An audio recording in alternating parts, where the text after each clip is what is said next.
नमस्कार दोस्तों, हम प्रकाश की सीरीज पढ़ रहे थे।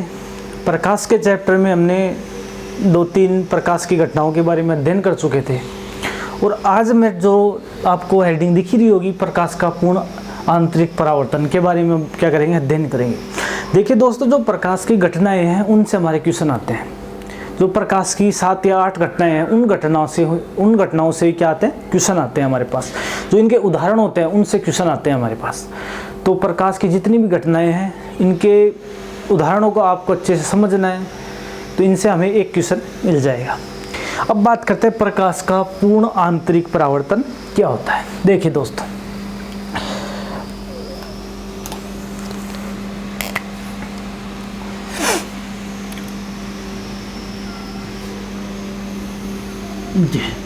हम कोई भी माध्यम ले लेते हैं। हम 2 माध्यमों की बात करते हैं कि हमारे पास कितने माध्यम है, सरल माध्यम और एक विरल माध्यम। ठीक है दोस्तों, ये हमारा विरल माध्यम है। क्या है? विरल माध्यम। विरल माध्यम मतलब हवा मान सकते हैं हमें। क्या है? हवा। और ये हमारा क्या है? सघन माध्यम। कौन सा माध्यम? सघन माध्यम। ये हमारा सघन माध्यम है। ठीक है दोस्तों, ये तो अपने माना विरल माध्यम और ये हमारा सघन माध्यम। अब क्या करते हैं हम कि और इस पे एक कोण खींचते हैं। ये कोण, इसको क्या नाम दिया हमने कोई कोण खींचा, इसका क्या नाम है? अभिलंब। क्या नाम दिया? अभिलंब। ये हमारा सघन माध्यम है, ये हमारा विरल माध्यम। अब हम बात करते हैं किसकी? प्रकाश का पूर्ण आंतरिक परावर्तन की। क्या होता है प्रकाश का पूर्ण आंतरिक परावर्तन? जब कोई किरण सघन माध्यम से विरल माध्यम में जाती है। क्या होता है कि जब कोई किरण सघन माध्यम से विरल माध्यम में जाती है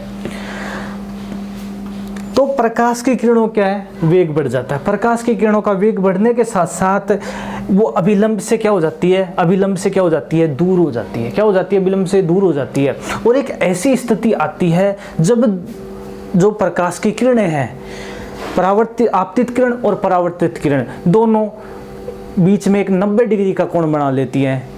इसे कहते हैं क्रांतिक कोण। और इस घटना को क्या कहते हैं? प्रकाश का पूर्ण आंतरिक परावर्तन। एक बार हम इस चित्र की सहायता से समझते हैं कि हमने यहाँ पे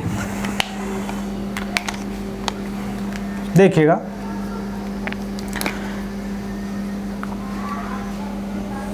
ये कोई आपतित अपना किरण जा रही है। कौन सी किरण है? आपतित किरण। ये आपतित किरण है, ये जा रही है। अभी ये किरणें पहले तो हम इसको ऐसे मान सकते हैं कि सीधी जाती तो ये ऐसे जाती। ठीक है, उसके बाद में अब ये क्या कर रही है कि धीरे धीरे ये प्रकाश की किरण क्या कर रही है? अभिलंब से क्या हो रही है? दूर हो रही है। अब एक समय ऐसा आएगा, ये प्रकाश की किरण होती है जो परावर्तित हो जाती है। क्या हो जाती है कि बिल्कुल इसके 90 डिग्री के समान क्या हो जाती है? विलंब पे वापस आ जाती है। मतलब इन दोनों के मध्य जो ये परावर्तित किरण है, कौन सी किरण है? परावर्तित किरण। इस परावर्तित किरण में क्या है कि जो ये कोण बनता है कितने डिग्री का बनता है? 90 डिग्री का। कितने बनता है? 90 डिग्री का। इन दोनों के मध्य जो कोण बनेगा कितना बनेगा? 90 डिग्री का। और इस कोण को क्या नाम दिया?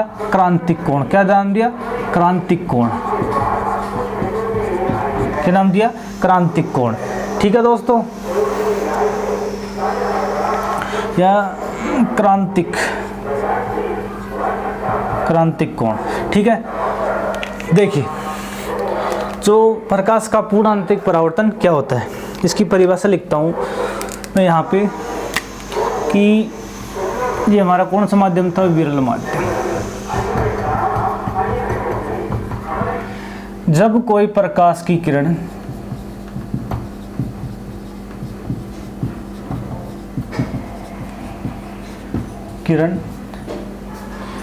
सघन माध्यम से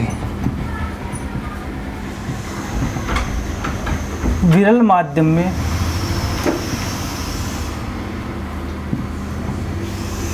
जाती है तो वह अभिलंब से थोड़ा दूर हो जाती है। क्या हुआ कि जब कोई प्रकाश की किरण है, यह प्रकाश की किरण सघन माध्यम से, कौन सा माध्यम अपना, सघन माध्यम, इस सघन माध्यम से कहाँ पे जा रही है, विरल माध्यम में जा रही है। तो ये जाने ऐसे चाहिए थी, और इस अभिलंब से क्या है, पहले अभिलंब के इतने पास थी, अब इस अभिलंब से इतना दूर हो गई, फिर दूर होती होती इसके बाद में इतना दूर हो गई, अब बाद में दूर होती होती इससे इतना दूर हो गई। तो अभिलंब से दूर हो जाती है। फिर एक समय ऐसा आता है कि आपतित किरण व परावर्तित किरण के मध्य 90 डिग्री का कोण बनता है।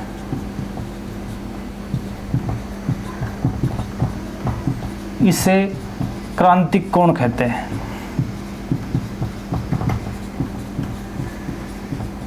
और इस घटना को क्या कहते हैं, इस घटना को पूर्ण आंतरिक परावर्तन कहते हैं। देखिए दोस्त, हमने क्या पढ़ा, एक बार वापस बताता हूं कि जब कोई प्रकाश की किरण सघन माध्यम से, यह प्रकाश की किरण है, सघन माध्यम से विरल माध्यम में जा रही है, तो यह अभिलंब से क्या हो जाती है, दूर हो जाती है।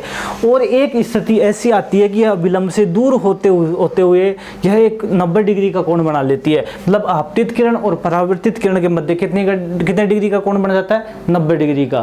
कितने का बन जाता है, 90 डिग्री का कोण बन जाता है। तो इस क्रिया को क्या कहते हैं, प्रकाश का पूर्ण आंतरिक परावर्तन। ठीक है दोस्तों, जहाँ से सघन माध्यम लिया है, यहाँ क्या ले लेते हैं, जल ले लेते हैं। क्या ले लेते हैं, जल। तो ऐसे समझिए अपन कि यहाँ पे क्या भरा हुआ है, जल भरा हुआ है इसमें।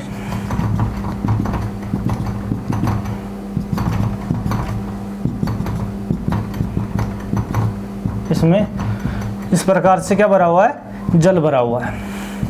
ये था सघन माध्यम, ये था हमारा प्रकाश का पूर्ण आंतरिक परावर्तन। अब दोस्तों, अब अपन क्या देखते हैं, पूर्ण आंतरिक परावर्तन से संबंधित घटनाएं। क्या, पूर्ण आंतरिक परावर्तन से संबंधित घटनाएं। देखिए,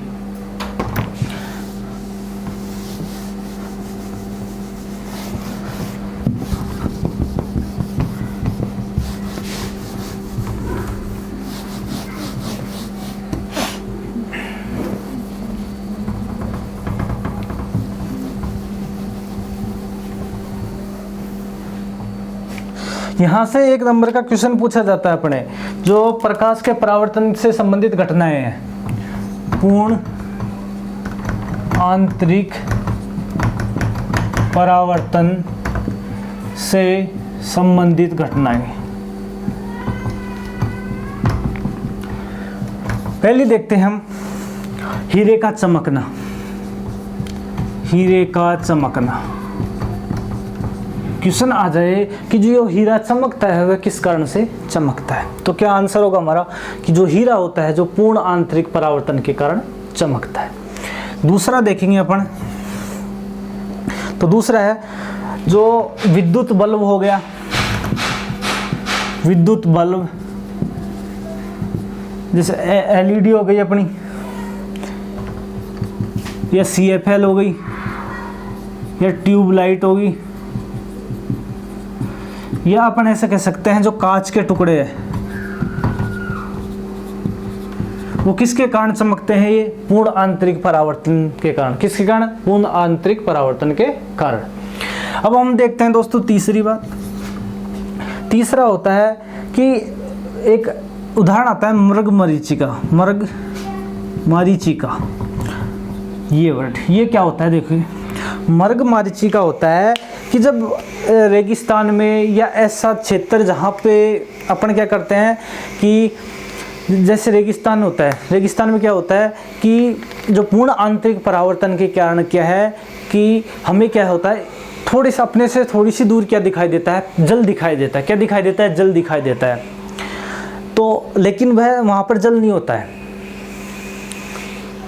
तो उसे क्या कहते हैं, मृगमरीचिका। मृगमरीचिका नाम इसलिए दिया गया है क्योंकि मृगमरीचिका इसलिए नाम दिया गया है क्योंकि जो हिरण होते हैं, क्या जो हिरण होते हैं वो क्या करते हैं, रेगिस्तान में पानी की तलाश में उनको लगता है कि आगे पानी है, क्या दिखता है, ऐसे लगता है कि आगे पानी है, लेकिन वहाँ पे क्या नहीं होता, पानी नहीं होता। और फिर वो थोड़े से जब वहाँ तक पहुँचते हैं तो उन्हें थोड़े आगे जाके भी दिखता है कि आगे पानी है। जैसे मान लो ये कोई यहाँ पे कोई हिरण है, इसको यहाँ पे क्या दिख रहा है, पानी दिख रहा है, क्या दिख रहा है, पानी दिख रहा है। अब ये हिरण यहाँ से यहाँ पे पहुँचा तो इसको पानी कहाँ दिखेगा, यहाँ पे दिखने लग जाएगा, ठीक है। यहाँ से यहाँ पहुँचा तो इसको पानी कहाँ दिखेगा, यहाँ पे दिखने लग जाएगा। तो ये यहाँ से आ जाएगा, फिर इसको यहाँ से जाएगा तो पानी यहाँ पे दिखने लग जाएगा, लेकिन वास्तव में यहाँ पे जल नहीं होता है और यह दौड़ दौड़ के क्या होता है, मर जाता है। तो इस घटना को क्या कहते हैं, मृगमरीचिका। क्या कहते हैं, मृगमरीचिका। जो मृगमरीचिका घटना होती है किसके कारण होती है, प्रकाश के पूर्ण आंतरिक परावर्तन के कारण। ठीक है दोस्तों, ये था अपना मृगमरीचिका। क्या था अपना मृगमरीचिका।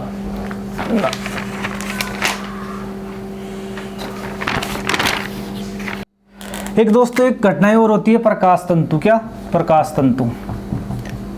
यह भी किसके कारण होती है, जो प्रकाश तंतु होता है किसके कारण चमकता है, पूर्ण आंतरिक परावर्तन के कारण। तो ये घटनाएं थी हमारी हीरे का चमकना। जो हीरा होता है किसके कारण चमकता है, पूर्ण आंतरिक परावर्तन के कारण।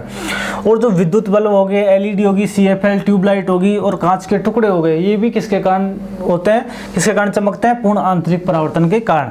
और सबसे अच्छा जो कंपटीशन एग्जाम में क्वेश्चन पूछा जाता है वो मृगमरीचिका को पूछा जाता है। जो मृगमरीचिका घटनाएं होती है, जो मृगमरीचिका घटनाएं होती है वो किसके कारण होती है, पूर्ण आंतरिक परावर्तन के कारण। और ये कहाँ पे होती है, रेगिस्तान में। क्या पे, रेगिस्तान में। एक इसके अलावा एक दूसरा एग्जाम्पल और होता है कि गर्मियों के दिनों में, यदि हम गर्मियों के दिनों में हम किसी वाहन में सफ़र कर रहे होते हैं, क्या कर रहे होते हैं, किसी वाहन में सफ़र कर रहे होते हैं, तो अब हम देखते हैं कि आगे ऐसा लगता है कि आगे जैसे बरसात हुई हो, मतलब आगे ऐसा लगता है जैसे आगे जल हो। तो उससे भी क्या कहते हैं, वह भी किसका उदाहरण है, मृगमरीचिका का उदाहरण है। ये था दोस्तों अपने पूर्ण आंतरिक परावर्तन की घटना। किसकी घटना, पूर्ण आंतरिक परावर्तन की घटना। अब इसके बाद में अपन देखते हैं कि कुछ पदार्थों के अपवर्तन कोण और क्रांतिक कोण।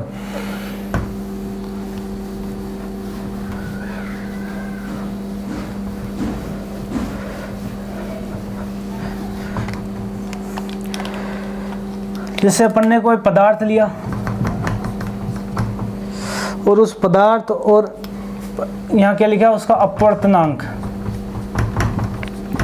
अपवर्तनांक, और यहाँ पे लिख लिया क्रांतिक कोण। क्या लिख लिया, क्रांतिक कोण। कि कोई भी पदार्थ है, जैसे पानी है, क्या है, पानी का अपवर्तनांक क्या होता है, 1 डिग्री। क्या होता है, 1 डिग्री। और पानी का अपवर्तनांक 1 डिग्री कितने क्रांतिक कोण पे होता है, 48.8 डिग्री क्रांतिक कोण पर पानी का अपवर्तनांक कितना होता है, 1 होता है। इसके बाद में अपन देखते हैं कांच। क्या देखते हैं, कांच का जो अपवर्तनांक होता है वो होता है 1.52। क्या होता है, 1.52। और इसका अपन बात करें किसी क्रांतिक कोण की, किसकी बात करें, क्रांतिक कोण की। जो क्रांतिक कोण होता है वो इसका होता है 41.8 डिग्री। कितना, 41.8 डिग्री। जो कांच होता है उसका अपवर्तनांक क्या होता है, 1.52 डिग्री। और क्रांतिक कोण होता है 41.8 डिग्री। अब इसके बाद में अपन देखते हैं हीरा। क्या देखते हैं, हीरा। जो हीरा होता है उसका होता है 2.47 डिग्री। 2.47 डिग्री। हीरे का अपवर्तनांक क्या होता है, 2.47 डिग्री। और कितने क्रांतिक कोण हो गए, 24.5 डिग्री कोण पे। और ये था हमारा। और एक हम जल का लिख लेते हैं। जल का अपवर्तनांक 1.33 डिग्री हो जाता है और कितने क्रांतिक कोण पे होता है, 62.4 डिग्री पे। ठीक है दोस्तों, ये था हमारा पदार्थ। कोई पदार्थ दे दी आपसे, इनके बारे में किसी से भी कुछ क्वेश्चन पूछ लिया जा सकता है। जैसे आपसे पूछ लिया जाए कि जो पानी होता है, पानी का अपवर्तनांक 1 डिग्री होता है कि कौन से क्रांतिक कोण पे होता है, 48.8 डिग्री पे होता है। जो कांच होता है, कांच का 1.52 डिग्री होता है, तो किस पे होता है, 41.8 डिग्री पे। हीरा होता है, क्या होता है अपवर्तनांक 2.47। और जल का क्या होता है, 1.33। ये क्या थे, क्रांतिक कोण। ये था हमारा दोस्तों पूर्ण आंतरिक परावर्तन के बारे में पूरा टॉपिक। आप हमारे वीडियो को अधिक से अधिक संख्या में लाइक करें, शेयर करें और सब्सक्राइब करें। धन्यवाद।